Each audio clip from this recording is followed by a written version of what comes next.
Welcome to IAC. So మన IAC branches ఏవైతే ఉన్నాయో దిల్సుఖ్ నగర్ కానీ కుకట్పల్లి కేపీహెచ్పి కానీ సో యాజ్ వెల్ యాజ్ అమీర్పేట్లో మనకి every Monday SSC banking batches అనేవి స్టార్ట్ అవుతున్నాయి. అండ్ ఎస్పెషల్లీ ఎవరైతే ఎస్ఐకి ప్రిపేర్ అవుతున్నారో Telugu medium and English medium so రెండు లాంగ్వేజెస్లో కూడా రెండు మీడియంస్లో కూడా మనకి దిల్సుఖ్ నగర్లో ఎవ్రీ మండే ఎస్ఐ బ్యాచెస్ అనేవి స్టార్ట్ అవుతున్నాయి, ప్రెసెంట్ రన్ అవుతున్నాయి కూడా. సో ఎవరైనా ఇంట్రెస్ట్ ఉంటే యూ కెన్ అటెండ్ డెమోకి అటెండ్ అవ్వచ్చు అండ్ జాయిన్ అవ్వచ్చు. సో ఎస్పెషల్లీ ఈ మండే మనకి కేపీహెచ్పిలో ఎస్ఎస్సి అండ్ బ్యాంకింగ్ బ్యాచెస్ అనేవి స్టార్ట్ అవుతున్నాయి. సో ఇక్కడ మనకి టాపిక్ వచ్చేసి ఇండియన్ రివర్ సిస్టమ్. సో జనరల్గా ఏ కాంపిటేటివ్ ఎగ్జామ్కైనా ఎస్పెషల్లీ ఇప్పుడు ఎస్ఐ కానీ గ్రూప్స్ కానీ ఏవైతే ఉన్నాయో సో దాంట్లో వన్ ఆఫ్ ద కోర్ టాపిక్గా చెప్పొచ్చు మనకి ఇండియన్ రివర్ సిస్టమ్ని. సో భారతదేశంలో నదీ వ్యవస్థ అనేది ఎలా ఉంది, సో నదులు ఎలా ప్రవహిస్తున్నాయి, సో ఎన్ని రకాలుగా ఉన్నాయి, దీని గురించి డిస్కస్ చేద్దాం. సో ఈ టాపిక్ డిస్కస్ చేసుకునే ముందర అసలు మీకంటూ ఈ టాపిక్లో ఎంత వరకు నాలెడ్జ్ ఉందనేది క్రాస్ చెక్ చేసుకోండి. ఒకసారి ప్రీవియస్ క్వశ్చన్స్ చూద్దాం మనకి ఇండియన్ రివర్ సిస్టమ్కి సంబంధించి. సో ఇండియన్ రివర్ సిస్టంలో వన్ ఆఫ్ ద ప్రీవియస్ క్వశ్చన్గా ఉన్నది ఏది అంటే మనకి లాంగెస్ట్ రివర్ ఇన్ ఇండియా, భారతదేశంలో అత్యంత పొడవైన నది ఏది? సో భారతదేశంలో అత్యంత పొడవైన నది వచ్చేసి మనకి గంగా. సో అట్లనే భారతదేశంలో అతిపెద్ద నది ఏది? Largest river in India, that is a Brahmaputra. So Brahmaputra అతిపెద్ద నది భారతదేశంలో అండ్ గంగా అతి పొడవైన నదిగా ఉంది. సో ఇలాంటి క్వశ్చన్స్ కానీ లేదా ఈ క్రింది వాటిలో తూర్పున ప్రవహించే రివర్స్ ఏవి? East flowing rivers in India అని అడుగుతారు. ఆప్షన్స్లో 4 ఆప్షన్స్ ఇచ్చి గోదావరి, నర్మదా, కావేరి, తపతి ఇట్లా ఇవ్వడం జరుగుతుంది. సో వాటిలో ఈస్ట్ ఫ్లోయింగ్ రివర్స్ ఏవి, వెస్ట్ ఫ్లోయింగ్ రివర్స్ ఏవి? సో ఇలాంటి క్వశ్చన్స్. లేకపోతే మనకి బీహార్ దుఃఖదాయిని, సారో ఆఫ్ బీహార్ అని చెప్పేసి ఏ రివర్ని పిలుస్తారో అని అడుగుతారు, కోసి. సో ఇలాంటి క్వశ్చన్స్ మనం ఎస్ఐ ఎగ్జామ్స్లో కానీ, సో ఎస్ఐ ఎగ్జామ్లో బేసిక్గా ఇప్పుడు ప్యాటర్న్ ఎలా ఉంది అంటే ఇక్కడ A option, B option, C option ఇట్లా ఆప్షన్స్ ఇచ్చేసి ఇక్కడ మనకి రివర్స్ ఇవ్వడం జరుగుతుంది. ఇక్కడ వచ్చేసి వాటి యొక్క ఇన్ఫర్మేషన్, వాటికి ఉన్న అదర్ నేమ్స్ కానీ లేకపోతే వాటి యొక్క లెంత్ కానీ లేకపోతే వాటికి ఉన్న ప్లేసెస్ కానీ ఇచ్చి మ్యాచ్ చేయమని అడగడం, జతపరచమండం, సరికానిది ఏది, సరైంది ఏది అని అడగడం జరుగుతుంది. సో ఇలాంటి ప్యాటర్న్ క్వశ్చన్స్ మనం ఇప్పుడున్న ఎగ్జామ్స్లో చూడొచ్చు. అది ఎస్ఎస్సి కావచ్చు లేదా ఎస్ఐ ఎగ్జామ్స్ అయినా కావచ్చు. సో దీనికి తగ్గట్టుగా అంటే ఈ పేపర్ ప్యాటర్న్కి తగ్గట్టుగా మీ ప్రిపరేషన్ ఉంటే కనుక పేపర్ డిఫికల్ట్గా ఉన్నా ఈజీగా ఉన్నా మీరు ఎగ్జాక్ట్గా ఆన్సర్ చేసే ఛాన్సెస్ ఎక్కువ ఉంటాయి. సో దీన్ని బట్టి మనం ఇక్కడ రివర్ సిస్టమ్ని డిస్కస్ చేద్దాం.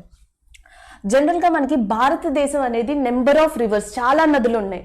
సో అవి ఉండే ప్రాంతాన్ని బట్టి అండ్ అవి ప్రవహించే ప్రాంతాన్ని బట్టి వాటి యొక్క ఉనికి, వాటి యొక్క క్యారెక్టరిస్టిక్ని బట్టి భారతదేశంలో ఉన్న నదీ వ్యవస్థని, రివర్ సిస్టమ్ని మనం 2 టైప్స్ కింద డివైడ్ చేసాం.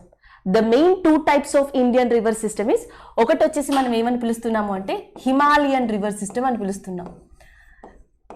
అండ్ ఇంకొక రివర్ సిస్టమ్ని ఏమని పిలుస్తున్నామంటే పెనిన్సులా రివర్ సిస్టమ్ అని పిలుస్తున్నాం.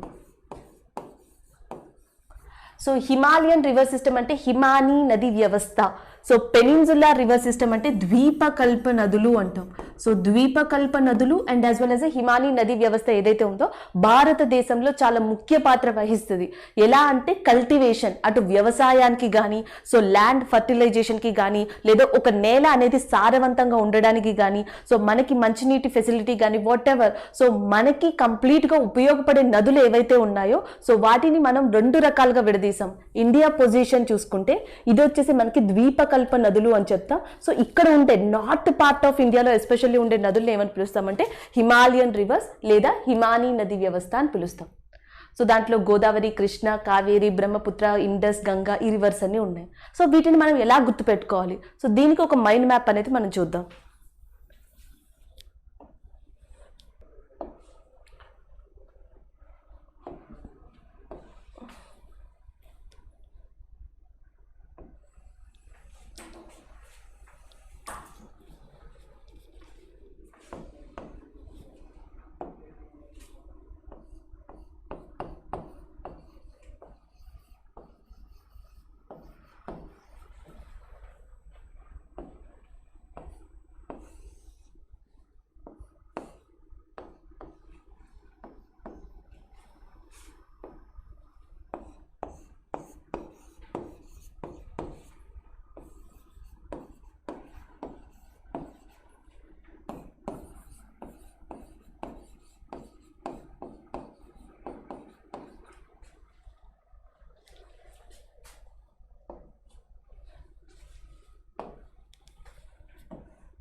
ఓకే, భారతదేశంలో అంటే మనకి ఎగ్జామ్ పాయింట్ ఆఫ్ వ్యూకి ఇంపార్టెంట్గా ఏంటి అంటే ఇండియాలో ఉన్న ఇంపార్టెంట్ రివర్ సిస్టమ్ ఇది. సో ఆల్రెడీ నేను చెప్పాను, మ్యాప్ ఆధారంగా అవి ఉండే ప్లేసెస్ ఆధారంగా రివర్స్ని మనం ముఖ్యంగా ఎలా విడదీసాము అంటే, ఒకటి వచ్చేసి మనం హిమాలయన్ రివర్ సిస్టమ్గా విడదీసాం, అండ్ ఇంకొకటి వచ్చేసి మనం పెనిన్సులా ద్వీపకల్పంగా విడదీసాం. సో హిమానీ నది వ్యవస్థ ఏదైతే ఉందో దీంట్లో ఇంపార్టెంట్గా మనం ఏం చెప్తాము అంటే ఇండస్, నెక్స్ట్ వచ్చేసి గంగా, నెక్స్ట్ బ్రహ్మపుత్ర. సో మనకి నార్త్ ఇండియాలో అంటే ఉత్తర భారతదేశంలో కానీ హిమాలయ నది వ్యవస్థలో కానీ ఇంపార్టెంట్ రివర్స్గా మనం బిగ్ అంటాం బ్రహ్మపుత్ర, ఇండస్, గంగా. ఈ మూడు ఇంపార్టెంట్ రివర్స్గా చెప్పొచ్చు. ఎస్పెషల్లీ మనకి ఇండస్ లేదా గంగా అనేవి నార్త్ పార్ట్ ఆఫ్ ఇండియాలో ఎక్కువగా ప్రవహించే నదులైతే, బ్రహ్మపుత్ర ఏదైతే ఉందో north east part of India అంటే ఈశాన్య రాష్ట్రాలు అంటాం. ఈశాన్య రాష్ట్రాన్ని ఎక్కువగా ప్రభావితం చేసింది లేదా ఎక్కువగా డామినేట్ చేసిన రివర్గా ఏది చెప్తాము అంటే Brahmaputra. Next peninsula river system అంటే ఇది వెస్టర్న్ ఘాట్స్, ఈస్టర్న్ ఘాట్స్ అంటాం, తూర్పు కనుమలు, పడమటి కనుమలు. సో ద్వీపకల్ప నది వ్యవస్థని అవి ప్రవహించే దిశని బట్టి depends on their flowing the rivers are divided into two types. One is east flowing rivers and second one is west flowing rivers. So యాక్చువల్గా దీని అర్థం ఏంటంటే east flowing rivers, west flowing rivers. So జనరల్గా మీరు ఇక్కడ చూస్తే మనకి బే of Bengal ఉంది, ఇది మొత్తం ద్వీపకల్పం అనుకుంటే బే ఆఫ్ బెంగాల్, ఇక్కడ ఉన్నది అరేబియన్ సీ. ఏ నదులు అయితే అరేబియన్ సముద్రంలోకి కలుస్తాయో ఆ రివర్స్ ని మనం వెస్ట్ ఫ్లోయింగ్ రివర్స్, పడమటిన ప్రవహించే నదులుగా పరిగణిస్తాం. So next which rivers flow in bay of Bengal, ఏ రివర్స్ అయితే బే ఆఫ్ బెంగాల్ లేదా బంగాళాఖాతంలో కలుస్తాయో సో అట్లాంటి రివర్స్ ని మనం ఈస్ట్ ఫ్లోయింగ్ రివర్స్ గా డివైడ్ చేస్తాం. అంటే పెనిన్సులా రివర్స్ ని అరేబియన్ సీ ఆఫ్ రివర్స్ అని పిలిచిన, బే ఆఫ్ బెంగాల్ రివర్స్ అని పిలిచిన ఒకటే, లేదా east flowing rivers and west flowing reverse అని పిలిచిన ఒకటే. ఎగ్జామ్ పాయింట్ ఆఫ్ వ్యూలో క్వశ్చన్స్ ఎలా వస్తాయి అంటే భారతదేశంలో తూర్పు ప్రవహించే నదులు ఏవి, పడమటిని ప్రవహించే నదులు ఏవి, భారతదేశంలో గోదావరి బే ఆఫ్ బెంగాల్లో కలుస్తుందా లేదా అరేబియన్ సీలో కలుస్తుందా. సో ఇలాంటి టైప్ ఆఫ్ క్వశ్చన్స్ ని మనం ఎక్స్పెక్ట్ చేయొచ్చు. సో ఈస్ట్ ఫ్లోయింగ్ రివర్స్ లో ఇంపార్టెంట్ రివర్స్ గా దేన్ని చెప్పొచ్చు అంటే ఒకటి గోదావరి, రెండోది వచ్చేసి కృష్ణ, అండ్ మూడోది వచ్చేసి కావేరి, అండ్ నెక్స్ట్ వన్ మహానదిగా చెప్పొచ్చు. నెక్స్ట్ వన్ ఇక్కడ మనకి వెస్ట్ ఫ్లోయింగ్ రివర్స్ లో చాలా ఇంపార్టెంట్ రివర్స్ గా దేని చెప్తాము అంటే ఒకటి నర్మదా రివర్, రెండోది వచ్చేసి Tapati, and the third one Sabari. So వీటిలో కూడా చాలా ఇంపార్టెంట్ ఏది అంటే నర్మదా అండ్ తపతిగా చెప్తాం. అంటే ఇటు నార్త్ ఇండియా లేదా Himalayan river system and south part of India లేదా పెనిన్సులర్ రివర్ సిస్టమ్ ద్వీపకల్ప నది వ్యవస్థ అనేది ఇంపార్టెంట్. కానీ ఈ రెండింటినీ కలిపి ఇండియాలో ఉన్న ఇంకొక భూభాగాన్ని ఏమని పిలుస్తాము అంటే సెంట్రల్ పార్ట్ ఆఫ్ ఇండియా అంటాం. సో సెంట్రల్ పార్ట్ ఆఫ్ ఇండియాలో ముఖ్యంగా మనకి కనిపించే స్టేట్స్ ఏంటి, ఒకటి మధ్యప్రదేశ్, రెండు ఛత్తీస్గఢ్. సో మధ్యప్రదేశ్ లో కూడా మనకి ఇంపార్టెంట్ గా 3 రివర్స్ ఉన్నాయని చెప్పొచ్చు, చంబల్, బేట్వా, కేన్. సో దానిని మనం ఏమని పిలుస్తున్నామంటే సెంట్రల్ పార్ట్ ఆఫ్ ఇండియాలో చంబల్ రివర్ సిస్టమ్ అంటున్నాం. సో ఈ చంబల్ రివర్ సిస్టమ్ లో కూడా మనకి బేట్వా, కేన్, చంబల్ అనే నదులు సో మధ్యప్రదేశ్ నుంచి ఎటువైపు వెళ్తాయి. యాక్చువల్ గా ఇది ఒక డిఫరెంట్ కాన్సెప్ట్, ఈ మొత్తంలో కూడా ఇది డిఫరెంట్ కాన్సెప్ట్ గా చెప్పొచ్చు. ఎందుకంటే భారతదేశంలో నదులు కలిస్తే బే ఆఫ్ బెంగాల్లో అంటే ఈస్ట్ ఫ్లోయింగ్ అయినా అయి ఉంటాయి, లేదా Arabian sea west flowing rivers అయినా ఉంటాయి. కానీ భారతదేశంలో మనకి సౌత్ టు నార్త్ అంటాం. అంటే ఏదైతే దక్షిణాన నుంచి ఉత్తరానికి సౌత్ టు నార్త్ ప్రవహించే నదులుగా వేటిని చెప్తాము అంటే చంబల్, బేట్వా, కేన్ ని చెప్తాం.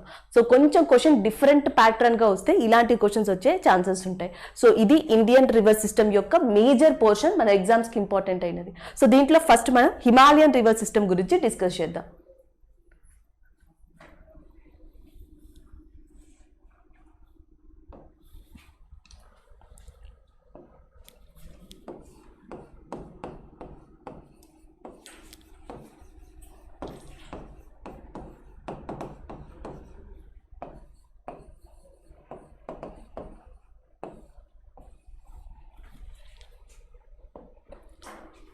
హిమాలయన్ రివర్ సిస్టమ్ లో మనం మొట్టమొదటిగా డిస్కస్ చేసుకునే రివర్ ఏది అంటే దాన్ని ఇండస్ గా చెప్పొచ్చు. ఇండస్ రివర్ లేదా సింధు నది అని కూడా పిలవచ్చు. సో బేసిక్గా మనకి ఇండస్ రివర్ అనేది మనకి ఎన్ని కంట్రీస్లో ఫ్లో అవుతుంది అంటే ముఖ్యంగా సో 3 కంట్రీస్లో, ఒకటి చైనా లేదా టిబెట్ ప్రాంతం అంటాం, రెండోది వచ్చేసి ఇండియా, అండ్ మూడోది వచ్చేసి పాకిస్తాన్. సో ముఖ్యంగా ఎన్ని కంట్రీస్లో మనకి సింధు నది ప్రవహిస్తుంది అంటే 3 కంట్రీస్లో అని చెప్పొచ్చు. సో దీంట్లో ఎస్పెషల్లీ ఇండియా అండ్ పాకిస్తాన్ని చూసుకుంటే సో భారతదేశంలో సింధు నది ప్రవహించే శాతం ఎంత అంటే 20%గా చెప్పొచ్చు, అండ్ పాకిస్తాన్లో ఇది 80% నది వ్యవస్థగా ఉందని చెప్పొచ్చు.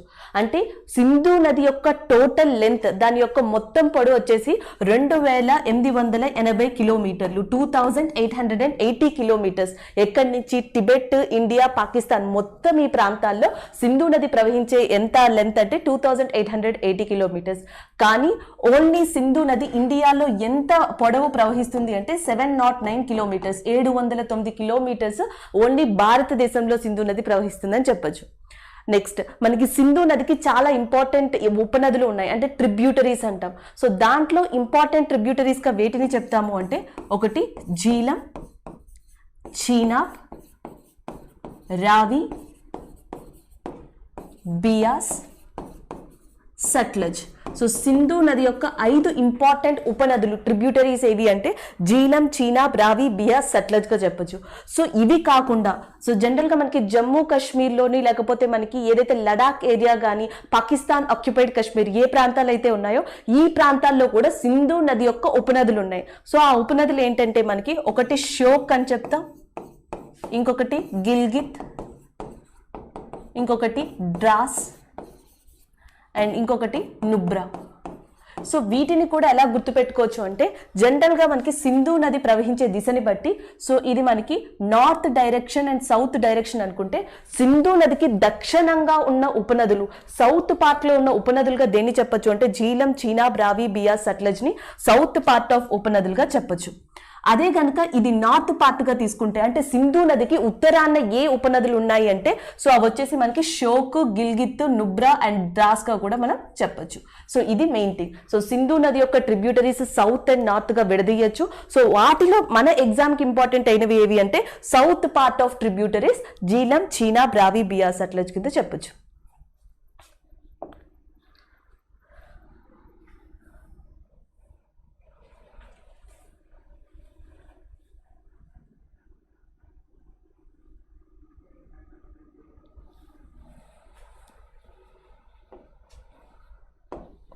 Okay, so first Indus river. So Indus river అనేది ఎక్కడ ఆరిజినేట్ అయింది అంటే మౌంట్ కైలాష్.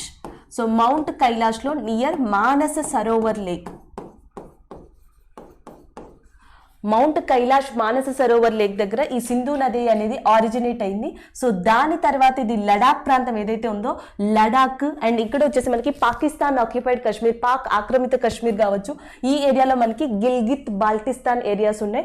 ఇక్కడ నుంచి పాకిస్తాన్లో సో పాకిస్తాన్లో కూడా ఇంపార్టెంట్గా ఏ ఏ ప్లేసెస్ని ఇది తాకుతుంది అంటే ఒకటి హైదరాబాద్ అని చెప్పొచ్చు, the city of Hyderabad which is located in Pakistan area. So దాని తర్వాత మనకి కరాచీ ఏరియా. సో కరాచీ నుంచి డైరెక్ట్గా ఇది ఏ నదిలోకి ప్రవహిస్తుంది అంటే అరేబియన్ సీ. సో ఇది అరేబియన్ సీలోకి ప్రవహిస్తుందని చెప్పొచ్చు. ఇది సింధు నది యొక్క main origin and end portion గా చెప్పొచ్చు. ఆరిజిన్ అయింది ఎక్కడ అంటే మనకి టిబెట్ ప్రాంతంలో మౌంట్ కైలాష్ దగ్గర, తర్వాత ఇండియాలో వచ్చేటప్పటికి 709 కిలోమీటర్స్ అంటే లడాక్ ఏరియా కావచ్చు, జమ్మూ ప్రాంతం కావచ్చు, ఈ ఏరియాస్ లో ఎక్కువగా ప్రవహించి సో దాని తర్వాత పాకిస్తాన్ లోని ముల్తాన్ గానీ, హైదరాబాద్ గానీ, కరాచీ సిటీస్ మీదుగా సో డైరెక్ట్ గా అరేబియన్ సీలోకి వెళ్తుంది. సో ఇది వెళ్ళే ప్రాంతంలోనే అంటే ఇక్కడ మీరు చూడొచ్చు ఏటవాలుగా ఉంది, స్లోప్ గా ఉంది. పాకిస్తాన్ లో ఈ ప్రాంతాలు ఏవైతే ఉన్నాయో ఈ ప్రాంతాలలో సింధు నది ఏం ఏర్పరుస్తుంది అంటే ప్లెయిన్స్ ఏర్పరుస్తుంది. వీటిని సింధు నది మైదానాలు లేదా ఇండస్ ప్లెయిన్స్ అంటాం. సో ఇండస్ ప్లెయిన్స్ అనేవి ముఖ్యంగా ఏ ప్రాంతంలో అత్యధికంగా ఉన్నాయంటే పాకిస్తాన్ ప్రాంతంలో అత్యధికంగా ఉన్నాయని చెప్పొచ్చు. నెక్స్ట్ ఈ సింధు నది ఏదైతే ఉందో ఎక్కడైతే మనకి ఆరిజినేట్ అయిందో ఆ ప్రాంతంలో దీనిని ఏమని పిలుస్తారు అంటే సింగి కంబాన్. సో సింధు నదికున్న ఇంకొక పేరుగా దేన్ని చెప్పొచ్చు అంటే సింగి కంబాన్ గా చెప్పొచ్చు. నెక్స్ట్ వన్, సో ఏదైతే మనకి సింధు నది 80% పాకిస్తాన్లో 20% ఇండియాలో ఏదైతే ప్రవహిస్తుందో దానికి సంబంధించి కొన్ని సంవత్సరాల క్రితం అంటే 1955, 56, 58 ప్రాంతంలో పాకిస్తాన్కి ఇండియాకి మధ్య ఏవైతే వివాదాస్పదాలు వచ్చాయో, ఏవైతే డిస్టర్బెన్సెస్ వచ్చాయో ఆ డిస్టర్బెన్సెస్ అన్నింటినీ సాల్వ్ చేయడానికి వరల్డ్ బ్యాంక్ మీడియేటర్గా ఉండి పాకిస్తాన్కి ఇండియాకి మధ్య ఒక ఒప్పందాన్ని కుదిర్చింది.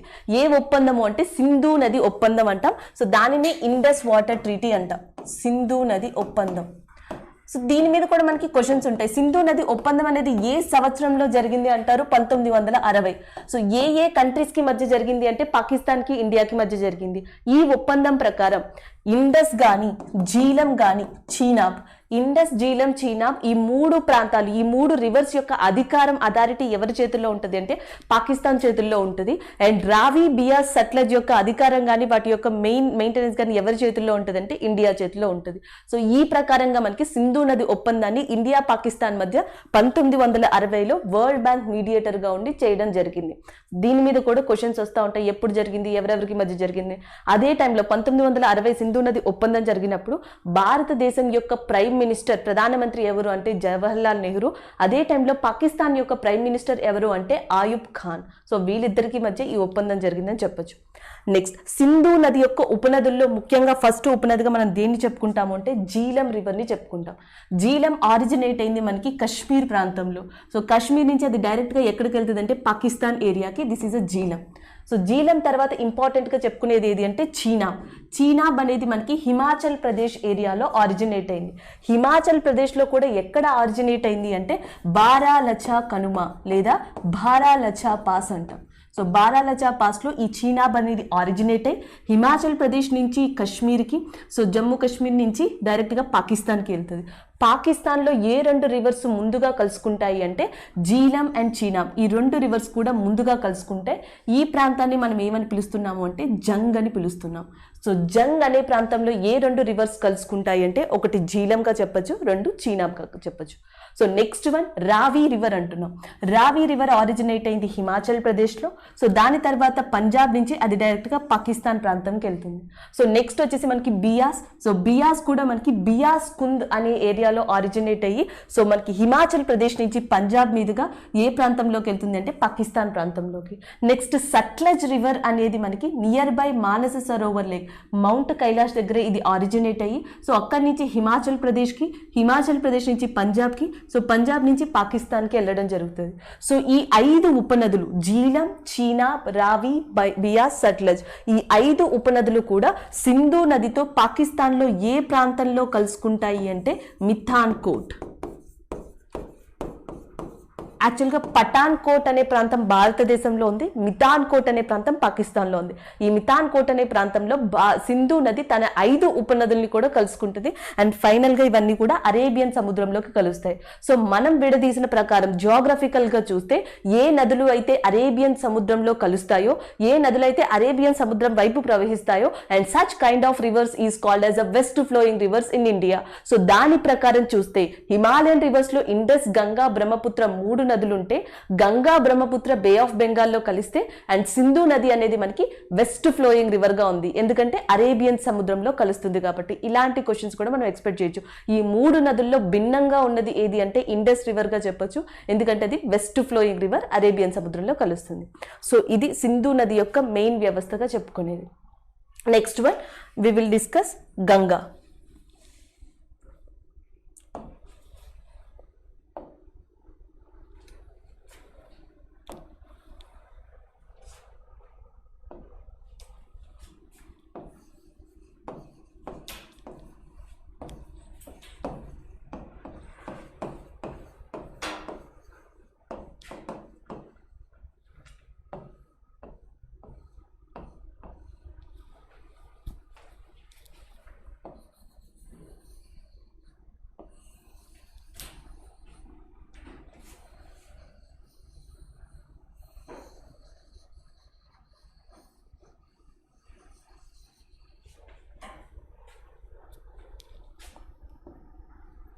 ఓకే, సో గంగా యొక్క ఇంపార్టెన్స్ ఏంటి అంటే ఇక్కడ నుంచి వచ్చే మెయిన్ ఇంపార్టెంట్ క్వశ్చన్స్ ఏంటి అంటే ఒకటి, భారతదేశంలో అతి పొడవైన నది, లాంగెస్ట్ రివర్ ఇన్ ఇండియాగా ఏది ఉందంటే గంగా నది ఉందని చెప్పొచ్చు.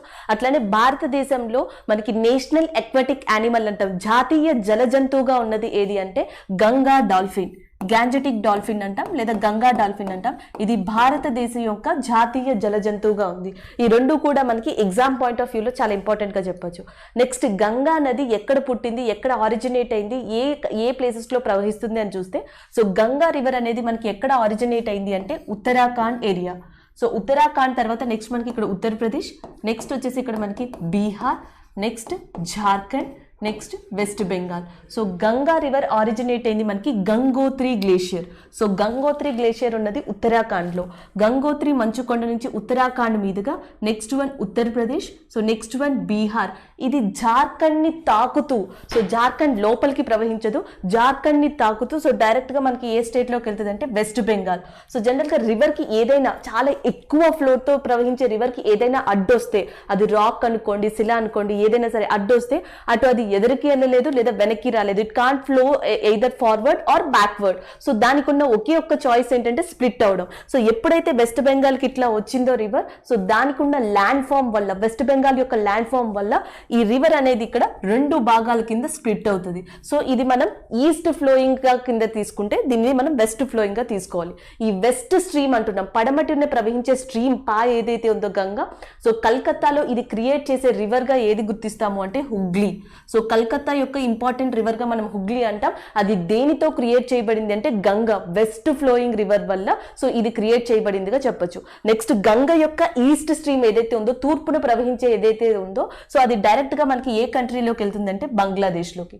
సో బంగ్లాదేశ్ లోకి వెస్ట్ బెంగాల్ నుంచి గంగ వెళ్తే, సో నెక్స్ట్ మనకి ఈస్ట్ సైడ్ నుంచి అంటే ఇటు సైడ్ నుంచి మనకి బ్రహ్మపుత్ర రివర్ అనేది వస్తుంది. So Brahmaputra and Ganga met each other. So ఆ 2 రివర్స్ కూడా మనకి ఏ ప్రాంతంలో కలుసుకుంటాయంటే బంగ్లాదేశ్ లో కలుసుకుంటాయి. చివరికి అవి ఏ సముద్రంలోకి వెళ్తాయంటే బంగాళాఖాతంలోకి, which is known as a Bay of Bengal. So ఇది ఇంపార్టెంట్ గా చెప్పొచ్చు గంగ యొక్క మెయిన్ నదీ వ్యవస్థ. So Uttarakhand, Uttar Pradesh, Bihar, Jharkhand, West Bengal and finally Bangladesh లో బే ఆఫ్ బెంగాల్లోకి ఇది కలుస్తుంది బ్రహ్మపుత్రతో కలిసి. అయితే ఈ గంగా నది ఏదైతే ఉందో, బ్రహ్మపుత్ర అండ్ గంగా ఏవైతే ఉన్నాయో బంగ్లాదేశ్లో, ఇవి వేరే పేర్లతో కూడా పిలువబడతాయి. ఏ పేర్లతో పిలువబడతాయి అంటే, గంగా రివర్ని మనకి బంగ్లాదేశ్లో ఏమని పిలుస్తారు అంటే పద్మ అని పిలుస్తారు. అదే కనుక బ్రహ్మపుత్ర రివర్ని బంగ్లాదేశ్లో ఏమని పిలుస్తారంటే జమున అని పిలుస్తారు. సో క్వశ్చన్ 2 రకాలుగా వస్తుంది, గంగా బ్రహ్మపుత్ర లేదా పద్మ జమున, ఈ 2 రివర్స్ కలుసుకునే చోటు ఏది అంటే బంగ్లాదేశ్గా గుర్తించాలి. నెక్స్ట్ వన్, ఉత్తరాఖండ్లో ఇది ఆరిజినేట్ అయిన ప్లేస్ ఏది అంటే గంగోత్రి గ్లేషియర్. సో గంగోత్రి మంచుకొండ దగ్గర గోముఖ్ అనే ఏరియా ఏదైతే ఉందో, సో గోముఖ్ ఏరియాలో మనకి గంగా రివర్ అనేది ఆరిజినేట్ అయింది. గంగా ఆరిజినేట్ అయినప్పుడు దీనిని ఏమని పిలుస్తారు అంటే భాగీరథి. దీని యొక్క మెయిన్ నేమ్ వచ్చేసి భాగీరథిగా పిలుస్తారు. సో ఇక్కడ గంగోత్రితో పాటు మనకు ఉత్తరాఖండ్లో చాలా మంచు కొండలు ఉన్నాయి, గ్లేషియర్స్ ఉన్నాయి. ఒకటి వచ్చేసి యమునోత్రి అంటాం, బద్రీనాథ్ అంటాం, కేదార్నాథ్ అంటాం. సో ఇలాంటి గ్లేషియర్స్, మంచు కొండలన్నీ కూడా ఉత్తరాఖండ్లో ఉన్నాయి. సో ఈ మంచు కొండల నుంచి మనకి డిఫరెంట్ రివర్స్ కూడా వచ్చాయి. సో యమునోత్రి అనే గ్లేషియర్ నుంచి, యమునోత్రి అనే మంచు కొండ నుంచి వచ్చిన రివర్గా దేన్ని చెప్తాము అంటే యమునా రివర్ని చెప్తాం. Yamuna river is originated in Uttarakhand. So next అది గంగతో ఎక్కడ కలుస్తుంది అంటే ఉత్తరప్రదేశ్లో. ఉత్తరప్రదేశ్లో దట్టు ఏ ప్రాంతంలో కలుస్తుంది అది అంటే మనకి అలహాబాద్ ఏరియా. అలహాబాద్ ఏరియాలో మనకి సో ఈ గంగా అండ్ యమున 2 రివర్స్ కూడా కలుసుకుంటాయి. ఇప్పుడు అలహాబాద్ పేరుని మార్చేశారు, సో ప్రయాగ్రాజ్ అంటున్నాం. ఈ ప్రయాగ్రాజ్లో గంగా యమున 2 కలుసుకుంటాయి. ఈ ప్లేస్ని మనం గంగా యమున దో అబ్ రీజియన్ అని కూడా పిలవచ్చు. ఇదే ప్రయాగ్రాజ్ని మనం ఏమని పిలుస్తున్నామంటే త్రివేణి సంగమం. గంగా యమున సరస్వతి 3 నదులు కలిసే చోటు ప్రయాగ్రాజే కాబట్టి దీన్నే త్రివేణి సంగమం అని పిలవచ్చు, లేదా గంగా యమున దో అబ్ రీజియన్ అని కూడా పిలవచ్చు. సో ఇది యమునోత్రి గ్లేషియర్ గురించి. నెక్స్ట్ వచ్చేసి మనకి ఈ గ్లేషియర్స్ నుంచి, ఈ మంచు కొండల నుంచి ఇంకొక గ్లేషియర్ ఉన్నది మనకి ఏది అంటే బద్రీనాథ్. గంగోత్రి, యమునోత్రి, బద్రీనాథ్. సో ఈ బద్రీనాథ్ కి దగ్గరలో మనకి ఆరిజినేట్ అయిన రివర్ ఏది అంటే అలకనంద. సో అలకనంద రివర్ మనకి ఆరిజినేట్ అయింది దేనితో కలుస్తుంది అంటే భాగీరథితో. భాగీరథి, అలకనంద ఈ 2 నదులు కూడా మనకి ఎక్కడ కలుసుకుంటాయి ఇండియాలో అంటే దేవప్రయాగ్. చాలా ఇంపార్టెంట్ ప్లేస్ ఇది. సో భారతదేశంలో దేవప్రయాగ్ అనే ప్లేస్ ఎక్కడ ఉందంటే ఉత్తరాఖండ్లో. ఏ 2 నదులు కలుసుకుంటాయంటే ఒకటి వచ్చేసి మనకి అలకనంద, ఇంకొకటి వచ్చేసి భాగీరథి. సో ఈ 2 కూడా దేవప్రయాగ్లో కలుసుకున్న తర్వాత నెక్స్ట్ మనకి రిషికేశ్, హరిద్వార్. ఒక్కసారి హరిద్వార్ని దాటిన వెంటనే ఈ భాగీరథి నదిని ఇండియా మొత్తంలో కూడా ఏమని పిలుస్తారంటే గంగా అని పిలుస్తారు. అదే కనుక మనకి హరిద్వార్కి ముందర అంటే దేవప్రయాగ్ ఈ ప్రాంతాలలో ఈ రివర్ని ఏమని పిలుస్తారంటే భాగీరథి అని పిలుస్తారు. ఇది మెయిన్ డిఫరెన్స్ గా చెప్పొచ్చు. గంగ యొక్క మెయిన్ ఆరిజిన్ అండ్ ఎక్కడ కలుస్తుంది, ఏ రివర్స్ లో ఎలా డైరెక్షన్ లో ఫ్లో అవుతుంది అనేది ఇంపార్టెంట్. సో ఇది హిమాలయాస్ ని ఎక్కడ క్రాస్ చేస్తుంది అంటే హరిద్వార్ కి ముందర మొత్తం కూడా ఇది హిమాలయాస్ లోనే ప్రవహిస్తుంది. ఒక్కసారి హరిద్వార్ ని దాటిన వెంటనే సో ఇది ఉత్తరప్రదేశ్, బీహార్, జార్ఖండ్, వెస్ట్ బెంగాల్ మీదుగా వెళ్ళినప్పుడు ప్లెయిన్స్ ని క్రియేట్ చేస్తుంది. సింధు నది మైదానాలను ఎక్కడ క్రియేట్ చేస్తుంది అంటే మనకి మెయిన్ గా పాకిస్తాన్ ఏరియాలో. అట్లానే గంగా మైదానం అంటాం. గంగా ప్లెయిన్స్ అనేవి ఎక్కడ క్రియేట్ అవుతాయి అంటే ఉత్తరప్రదేశ్, బీహార్, వెస్ట్ బెంగాల్ ఈ ప్రాంతాల్లో మనకి గంగా మైదానాలు, గంగా ప్లెయిన్స్ అనేవి కనిపిస్తాయి. ఎందుకంటే ఎగ్జాక్ట్ ఇక్కడ మీరు చూడొచ్చు స్లోప్ కనిపిస్తుంది.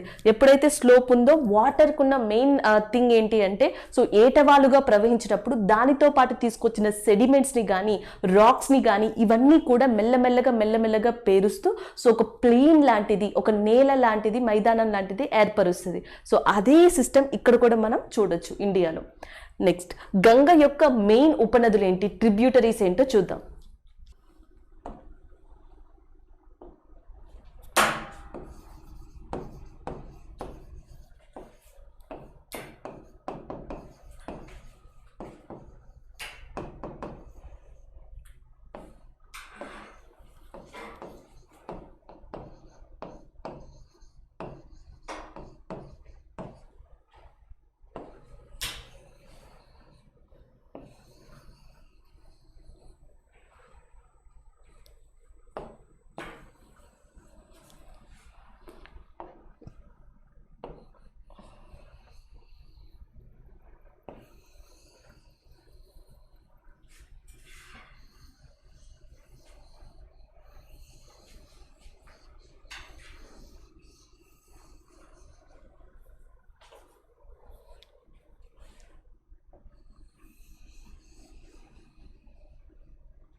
ఓకే, సో గంగ యొక్క మెయిన్ ఉపనదులుగా దేని చెప్పుకోవచ్చు అంటే యమునా నదిని చెప్పొచ్చు, రామ్ గంగా, గండక్, కోసి, గాగర్.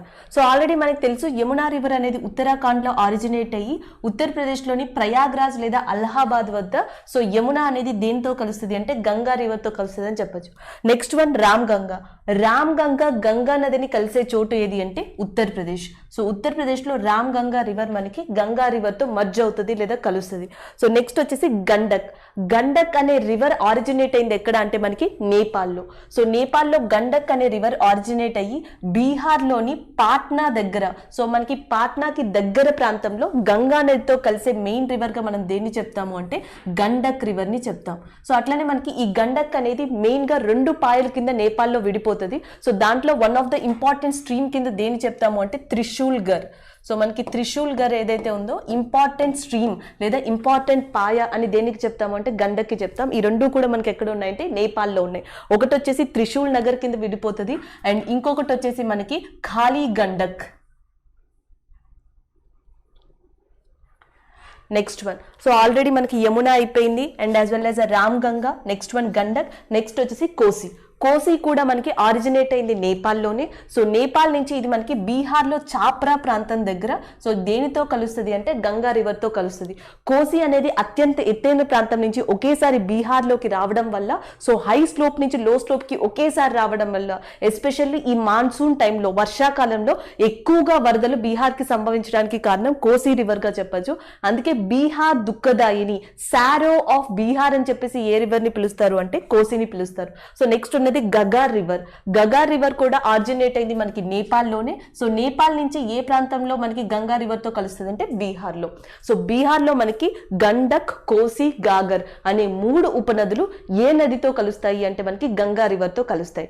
అదే రామ్ గంగా, యమున అనేవి గంగా రివర్ తో ఎక్కడ కలుస్తాయి అంటే ఉత్తరప్రదేశ్ లో. సో ఇవి ఇంపార్టెంట్ ఉపనదులు, ట్రిబ్యూటరీస్ ఆఫ్ గంగా రివర్ గా చెప్పచ్చు. ఇవి కాకుండా మనకి ఇంకా ఇంపార్టెంట్ నదులుగా ఉన్నవి ఏవి అంటే ఇంకొకటి వచ్చేసి మనకి సోన్ రివర్ అంటాం, అండ్ ఇంకొకటి వచ్చేసి దామోదర్ రివర్ అంటాం.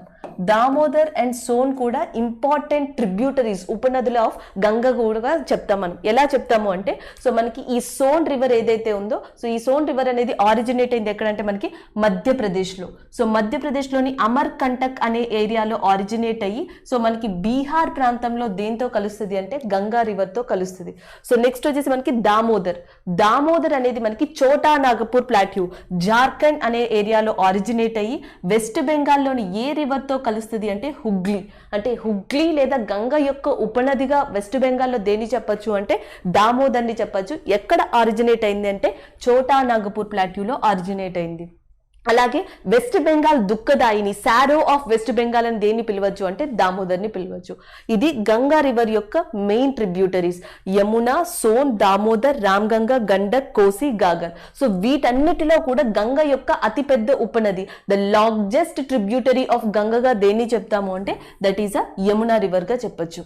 So next one after Ganga and Indus, ఇంకా లాస్ట్ లో మనకున్న హిమాలయన్ రివర్ సిస్టమ్ లో లాస్ట్ గా మిగిలిపోయింది ఏది అంటే బ్రహ్మపుత్ర. సో బ్రహ్మపుత్ర ఎక్కడ ఆరిజినేట్ అయింది, ఏ రివర్ తో కలుస్తుంది, ఎక్కడ ఎండ్ అవుతుంది అనేది ఒకసారి చూద్దాం.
Okay.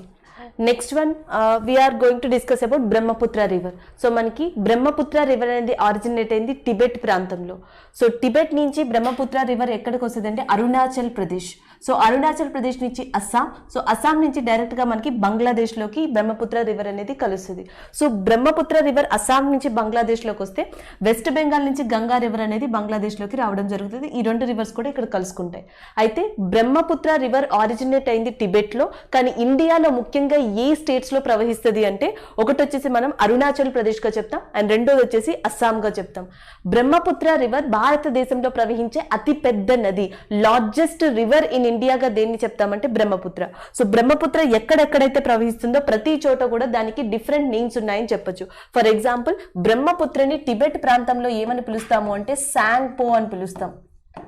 అదే కనుక మనకి అరుణాచల్ ప్రదేశ్ ప్రాంతంలో దీహాంగ్ అని చెప్పి పిలుస్తారు.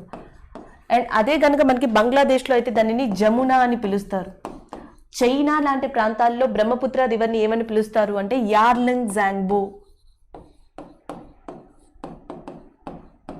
సో బ్రహ్మపుత్ర నదికి అది ప్రవహించే దిశని బట్టి, అది ప్రవహించే ప్రాంతాన్ని బట్టి డిఫరెంట్ నేమ్స్ ఉన్నాయని కూడా మనం గుర్తుపెట్టుకోవాలి. ఈ నేమ్స్ అనేవి కూడా ఎగ్జామ్ పాయింట్ ఆఫ్ వ్యూలో చాలా ఇంపార్టెంట్. సెకండ్ థింగ్ ఏంటంటే బ్రహ్మపుత్ర రివర్ ఎక్కడైతే అస్సాంలో ప్రవహిస్తుందో, సో ఈ అస్సాంలో ఇది మనకి అతి పెద్ద నదీ ద్వీపాన్ని ఏర్పరుస్తుంది, రివరిన్ ఐలాండ్. సో బ్రహ్మపుత్ర నది అతిపెద్ద నదీ ద్వీపాన్ని ఎక్కడ ఏర్పరుస్తుంది అంటే అస్సాంలో. దాని యొక్క పేరుని ఏమని గుర్తుపెట్టుకోవాలి అంటే Majuli. So Majuli is the largest riverine island in the world which is located in Assam area known as a Majuli.